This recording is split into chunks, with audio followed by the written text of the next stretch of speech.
So when you change a toilet, you have to take the toilet out, and then you've just got this septic tube that goes down to, like, I know poo-poos are down there, but I don't want to go down there.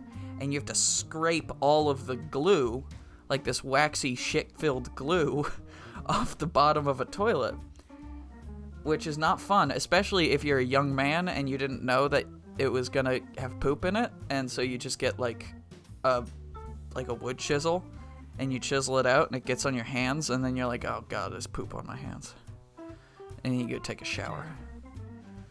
And that could be infected poop. Yeah. You can get diseases from other people's poop. Yeah, well, it was my toilet, so it was like, it's either my poop so it was your or diseases. It was either my poop or my mom's poop. And so it was like, I'll take this chance, you know? We eat the same thing, basically. Mm-hmm.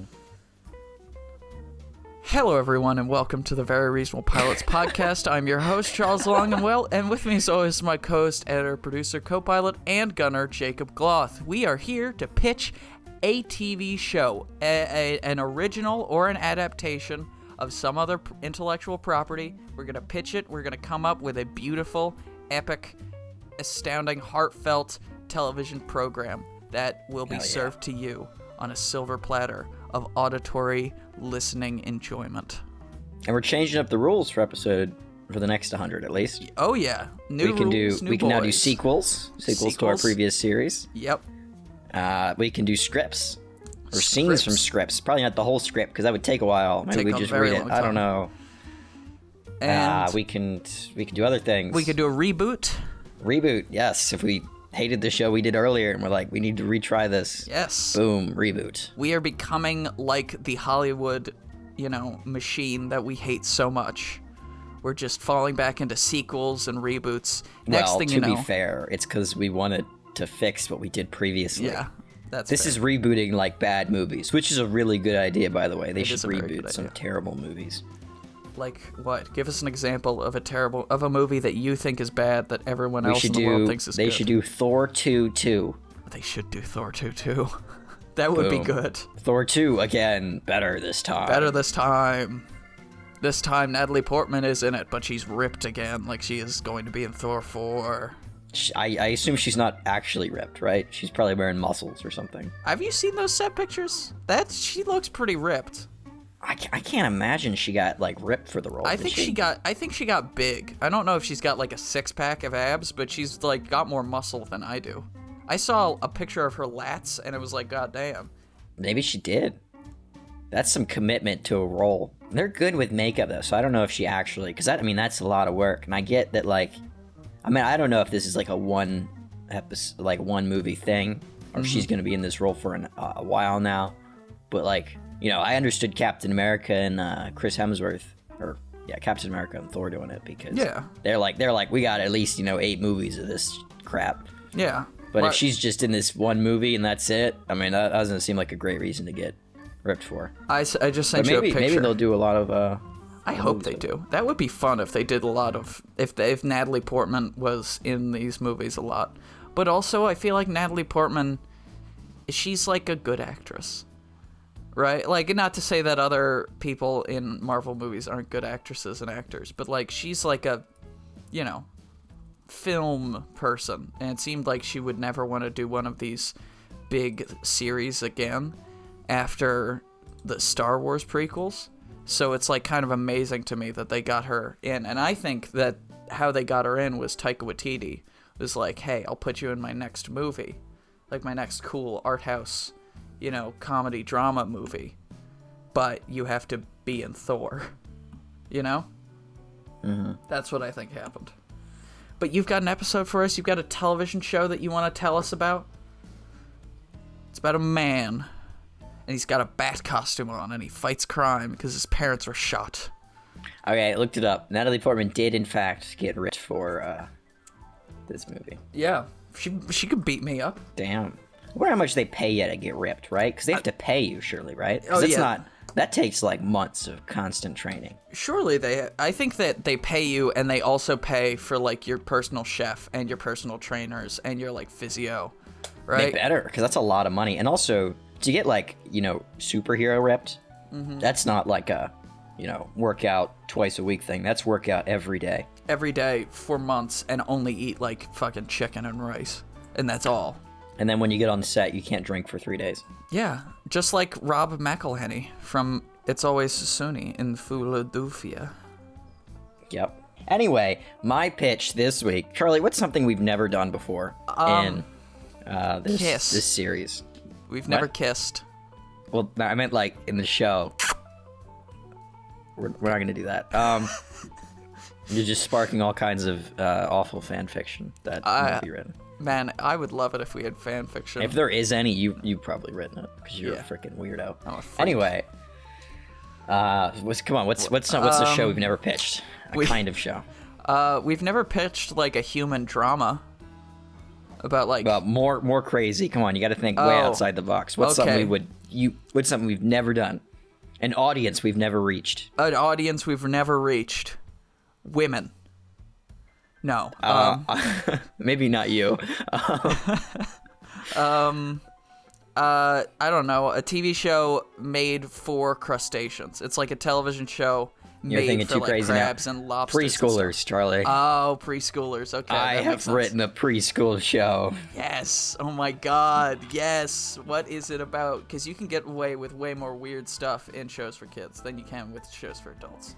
Okay, maybe for like 5 to, I don't know, or maybe like 4 to 8 or something. But for preschool, it's you actually can't get away with as much because it has to be about learning, right? Preschool shows you have to learn something in them.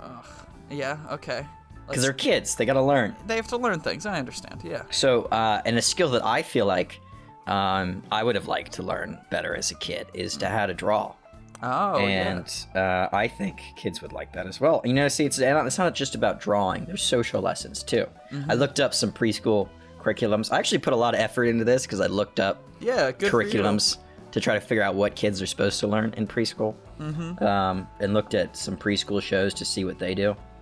Most of them are about like, dinosaurs or something, and they learn about dinosaurs because kids like dinosaurs. But, drawing's cool too. Drawing is cool, and you could draw a dinosaur. That would be cool. Maybe we can do an episode about that. Yeah. How to draw a dinosaur. How to draw a dinosaur. How to draw a dinosaur with 4 legs. How to draw a dinosaur with a tooth for a face. Yeah. All sorts of fun stuff. So this show... Yes. Oh, I like what you got, Charlie? I was just like, I like this idea because it means that we can indoctrinate children into our weird ideas, Like, we could just, like, raise a generation of children to... like draw like weird surrealist nightmares.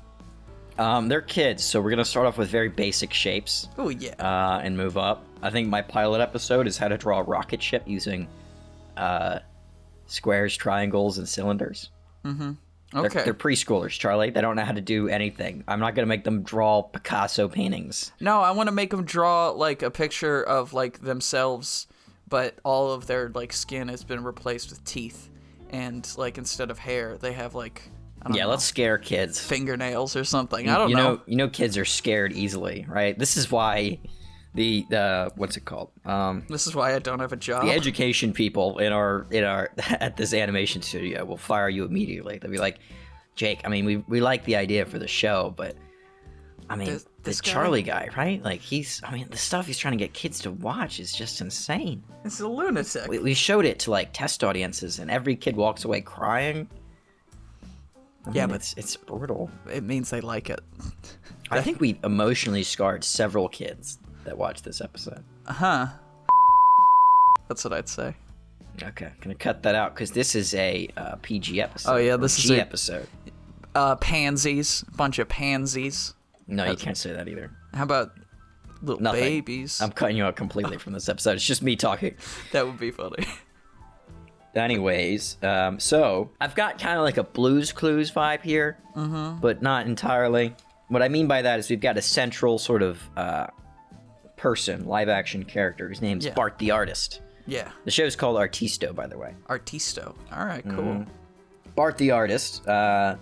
Could also be a girl, but I need a girl's name that starts with that like rhymes with artist. I couldn't think of one. I think Bart could work as a woman's name also. Well, if anyone can come up with a girl's name that rhymes with artist, let me know because I need it. Bethany the Artiste. I literally sat in my room for like 10 minutes just going like tart, cart, rart, lart, Lartra Croft. Dart. Those aren't Marge. names of women. No, see, I can't. Marge. Marge. See, it's impossible. Yeah. Anyway, that's maybe you could end with rhyme with the ist part of artist. I don't know. But Bart the Artist, right? Mm-hmm. He's our live action person. Yeah. That is going to be like, teaching the kids stuff. Yeah. He's our expert. He's you. The He's played by setting- you. Hopefully not. Probably someone, I don't know. Chris better Pratt. People. Get Chris Pratt in there. Yeah, it's Chris Pratt. It's Chris Pratt is Bart the Artist. Yes. And Now Mario. we could do someone famous. It's got to be someone that maybe their actual name is Bart, and it's got to be like the Blue's Clues guy, where like the one thing this person did in their life is this. Yeah. Like, that's the one thing they're known for, but they also have, like, a super rich inner life. We have to find the right person to do this. Their name Right. has to be Bart.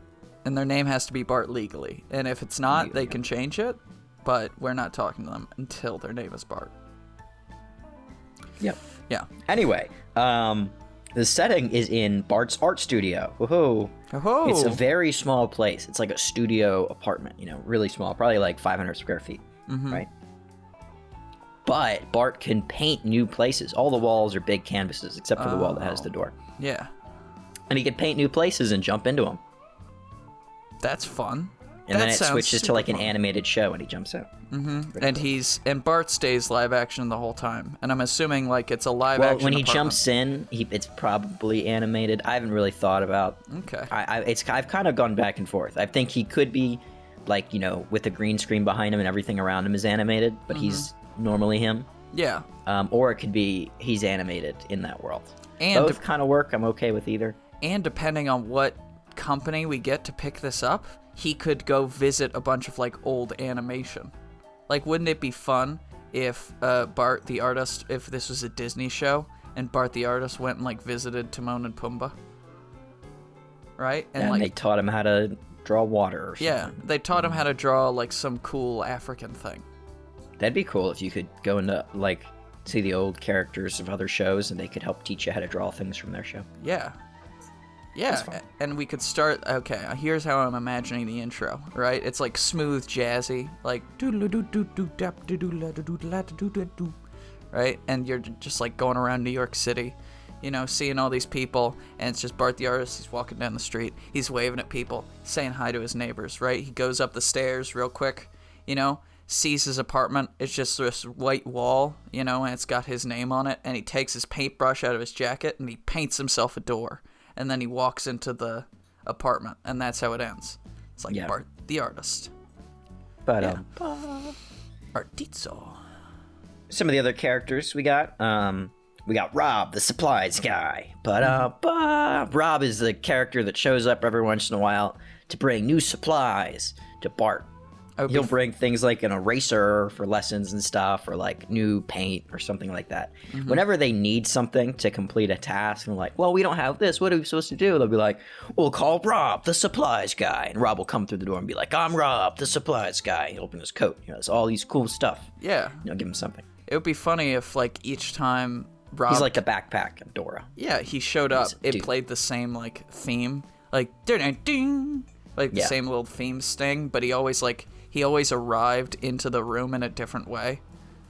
So, like, he'll like swing in through the window like a SWAT guy, or he'll like drop through the ceiling, or he'll like climb out from underneath like the refrigerator or something. Like, each time it's just a weird, fun, different way that he gets in. Because he's Bart, or he's Rob, the supplies guy. Rob, the supplies guy. And then we have the sort of self-insert character for the kid, which is Millie, the art student. Millie is probably gonna be like a younger kid, maybe like 8. I don't know, an age that the children that watch the show, right, can identify with. Yeah. But still is old enough to be a cognizant actor. Because this kid's gonna be drawing and stuff. Yeah, and it would be a little weird. Like, we should probably have a thing where, like, Millie lives in the same apartment as Bart the Artist, and she gets art lessons from Bart. Yep. Right. That's the idea. Okay, good. Because it'd just be kind of... It's always a little weird Maybe it's to like me. her uncle, older brother. Yeah, they're related in some way. Some sort of relation. I don't know. Yeah. Yeah. And then, maybe they go at the end of one of the episodes, they go back to Millie's house and they have dinner with her parents, and that would be nice. That's a nice way to end an episode. Older brother would be cool. Yeah. The age difference would be astounding, though. I don't know. Yeah, I don't know. We'll think about that. We could have a non-traditional family. Maybe he's then we adopted. have some animated fun characters, because kids like those. Yeah. We have Eracy, the Eraser. It's an eraser. Yeah, but it's spelled erase-or, because he's erasing or he's improving. Depends on how you look at it. Because you can improve things with erasing. Yeah. It's a good lesson for kids, for childrens. Mm-hmm. And sometimes you gotta draw like an outline, and then you gotta erase the outline. Yeah. You know? Yeah. And anyway, sometimes Eracy. Eracy's a fun little sprite character. It's the eraser. You got it. Yeah. Then we have Painty, the paintbrush. It's a paintbrush. It's a paintbrush. Mm-hmm. It would be funny if Bart talked to the paintbrush like it was this animated creature, and all of the other things talk to the paintbrush like he's this animated creature, but it's not. It's just a paintbrush. It's just like a silent paintbrush. That's what we'll do. 20 years cam. After this show comes out, we will do like a really sad YouTube animation. Yeah. That's like the reality of Artisto, which is like he's sitting in which a is 4x4. Bart alone in a room. Eventually, every once in a while, Millie, his daughter, nurse. who lives with her with her mother, yeah. with her mother, shows up every once in a while and like pleads with him, please stop just painting on these like small walls. You're alone in here. There's no painty. There's no eracy. What are you doing, Bart? Come on, be my dad again. He's just like painting on the walls, like being like, come on, kids. Today we're gonna learn how to make a rocket ship. Triangle. So it'll be really sad in 20 years, but right now it's exciting and fun. Yeah, very exciting, very fun, very full of life and love. So the pilot episode, right? Yeah. That's what everyone cares about. That's what I care about. We do the intro, fun little Artisto, whatever. And then Millie shows up and she's like, not too excited because she doesn't really know how to paint. He's like, oh, well, I'll teach you. And she's like, yeah, I'm going to learn because Bart's awesome. And so he'll be like, Painty, bring us into a world. We're going to learn how to make a rocket ship. And Painty will paint like a cool science world. Yeah. Step into the painting because that's cool. Yeah, and and it'll be rockets. the journey is they have to learn. So first she's going to see the rocket ship and she's going to try to draw it. And she's not going to be able to do it. And be like, I can't do this. It's impossible. And he's like, don't worry. I'll teach you the fundamentals. And so they're going to learn how to make rectangles, triangles, and cylinders. And then they're going to put them together to make the rocket ship. Bam. Right? That's the idea for the episode. And there's a journey for each one, right? So they'll learn how to make the box because they got to cross a big cavern. Or what is it called? Canyon. That's the word. Canyon, yeah. And they're like, oh, you got to draw us a bridge. And they're like, oh, and teaches her how to draw a big rectangle box thing across. And she'll be like, ooh, yay. And then they'll cross. And they'll be like, oh, we got to get up this, mountain, but it's too steep. Draw I need a big rectangle, or a big triangle to climb up, like a set of stairs. And depending on how far in the future we make this show, if it's in like 30 years, they'll probably have TVs that kids can draw on. So, kids can do it too. That'd be fun. Maybe. Oh, that'd be awesome. This show's expanding crazy. Yeah. Then they got a car and they got to drive it. They got no wheels, and so they got to draw cylinders, right? And so now with all these shapes that she learned on this adventure, each stop, by the way, is where they get paint. I forgot to mention that. So they have to get new paint. The paint is within the painting. It's kind of weird, but it's like a paint lake because it's a weird sci-fi world. So they have to go down to the river and fill up a paint bucket with paint, and then they get to the final place and they realize, oh no, we're out of paint.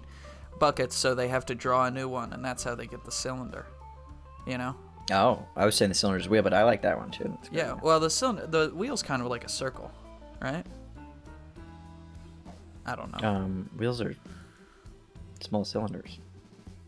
Okay. All these shapes are three-dimensional shapes, right? Okay. The wheel is Okay. like the bridge is going to be. They're going to learn because they're not just drawing a square. That's insanely easy. You know, preschoolers could draw a square. I bet. I don't know. I think Maybe. so. But three-dimensional shapes, they're a little more difficult, and preschoolers will be blown away. Yes, right? they will be. You're right. So that's what they're going to learn how to draw, three-dimensional shapes. Good. Bucket works too, though. And they'll blast off into space, and then the blasting off into space will be them being shot out of the painting and being like, "Yay! What a great lesson!" They land on the couch, and then Bart's like, "That was a good lesson. You did so good. Today we learned how to draw blank, blank, and blank, and together and also, they made not to give up because she'll want to give up in the beginning because she doesn't know how to draw, and that's when I forgot to mention this as well. In the beginning, when she first tries to draw the rocket ship and she fails. That's when Rob, the supplies guy, comes and he gives them a the eraser. Mm-hmm. And that's how they erase her bad drawing. And then they go in and they try again with the new shapes. Maybe She's Rob all excited. Lives in all of the paintings. Like he's a live action person, but he just shows up in all of the paintings. That would be fun. If he's like he comes out of it because it's a weird sci-fi world. There's just an egg on the ground. And then they're like, we need Rob, the supplies guy. Bam, bam, bam, bam. And then just the egg cracks and Rob, like, steps out of it. And it's like, here's an eraser. All right, I'll be seeing you guys. And then he disappears. And he grabs onto an Amazon drone because this show is sponsored by Amazon. Yeah, sponsored by Apple and Amazon. And we could Disney. totally get a supply manufacturer sponsor. Oh, yeah. 100%. That would be our thing. Michaels. Like Michaels or something. You'd be Rob the Michaels guy. Rob the Michaels guy. That would be really confusing. Yeah, that'd be good. Remember, kids, always go to Michaels that's probably for not your good. supplies. You probably should shove, advertising in kids' faces. Like, there's probably a law against that. Probably. Remember, kids, buy Michaels products and anyway, smoke the pilot cigarettes. episode. Yeah, let's not do that. Anyway, pilot episode. Essentially, kid learns the shapes. Mm-hmm. Kid learns how to draw a rocket ship. Yeah. Kid learns not to give up even when it seems like it's hard, and that's what Bart's gonna reiterate at the end. Mm-hmm. And then everyone's gonna be happy, and maybe they'll go eat dinner. Or something. Maybe they'll get ice cream. That's when Millie's mom will open the door and be like, "Come on, guys, it's dinner time," and Bart would be like, "Okay, yay, dinner." I think I like that. Millie could be like 8 years old, and Bart can be like 20-something. 18, maybe 10 and 18 or something like that. Yeah. And they could be brother or sister. And they both live in the same building, but at different apartments. That would be good. Well, they could be brother sister, and he lives in the same building as them, right? Yeah. And then that'd be nice. And then they could go have dinner together, big family dinner. And Rob the supplies guy's there too, because he's a friend. Because he's married to their mom. Oh my, no, okay, now we're too many connections. They just Rob like the stepdad guy. Rob the supplies guy. Rob the step supplies guy. No, not doing that to kids. No. It's hard enough to explain shapes to these kids. We don't need to explain to them the intricacies of divorce and remarriage. Yeah. I love it. This show could be a lot of fun because you could do a lot of different cool worlds in each painting that he makes, and different art styles too. You could have like a Van Gogh world. Yeah. This could kind of introduce them to like art, subtly history. Introduce them to art, because you can have each world be a world from created from a famous painting. So we could have a Van Gogh Starry Night world. Yeah, you could have a Dali world where everything's like melting. That would be fun. Yeah, but it'd have to be like pleasant stuff because it's kids. It'd have to be like melting. Well, like tall donuts. elephants and melting clocks aren't that big a deal. And then like one of the clocks like melts into a cup, and then he's like talking to them in a cup. And he like drinks out of the cup, and then it melts down into a sandwich, and he takes a bite out of it. That would be cool. Yeah, it'd be fun. That'd be awesome. Can you imagine that? You drink your tea, and you're like, I'm kind of hungry, and it melts into a sandwich. Bite into the sandwich, and you're like, I could use a napkin. Melts into a napkin. That's cool. wipe my That's a face. sci-fi idea. Yeah. That's a sci-fi idea. I don't know what show that's going to be, but it's going to show up. The Goop. The That's Goop. what it's called. I'm writing it down. It's going to be in my next show. The Goop. Yeah. Even though that's the name of Gwyneth Paltrow's lifestyle brand, Goop. Oh, is it? Yeah. Oh. But that's okay. She could fight us for it. I reckon. Yeah, I feel like this is a pretty underwhelming 101 because we hyped them up with all these things that we're allowed to do now, and I threw a preschool show at them. But you know what? That's great. Kids matter too, audience. All right. Kids do matter. It's not all about you. Yeah. So, suck it up, Buttercup. So, which country is this show being made in? Is this an American kids TV show? I don't think I could. I mean, probably. Yeah. Nah, I say we make it like weird and Norwegian. Canadian. Well, the thing about Norwegian kids TV is that you can just be as naked as you want, which I think is very funny. What? Yeah, You're throwing things, I'm not prepared for. I'm not saying Bart necessarily has to be naked, but in like Norwegian kids TV, they're like, this is a human body. You Look trying to at corrupt my little beautiful show? That's I'm not nothing up for corrupting about it. It's great. It's art. Would they go into any paintings where there's a naked lady and then Bart would draw her like a towel or like a jacket or something? Probably not.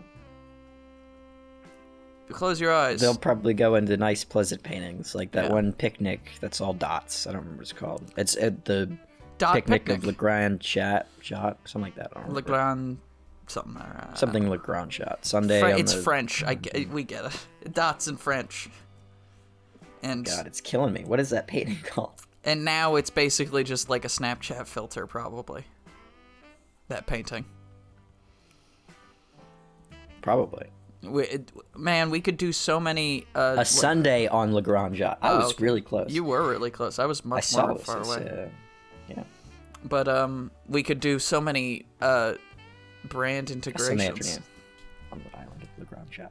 You know, Sorry. So many different cartoons could come into our universe because we could we do like Looney Tunes. That'd be fun. Looney Tunes. You could do Batman. You could do sorry, it's a G-rated episode. Friggin' Adventure Time. You could do, I don't know, what else? What other kids' cartoons are there? Ben 10. They have to be shows that are still active, and we're naming shows that existed when we were kids. Ben 10 is still a thing that happens. I don't know. They probably wouldn't see them because it's a preschool show. So they'll recognize maybe like Disney stuff because that's kind of like everywhere all the time. Mm-hmm.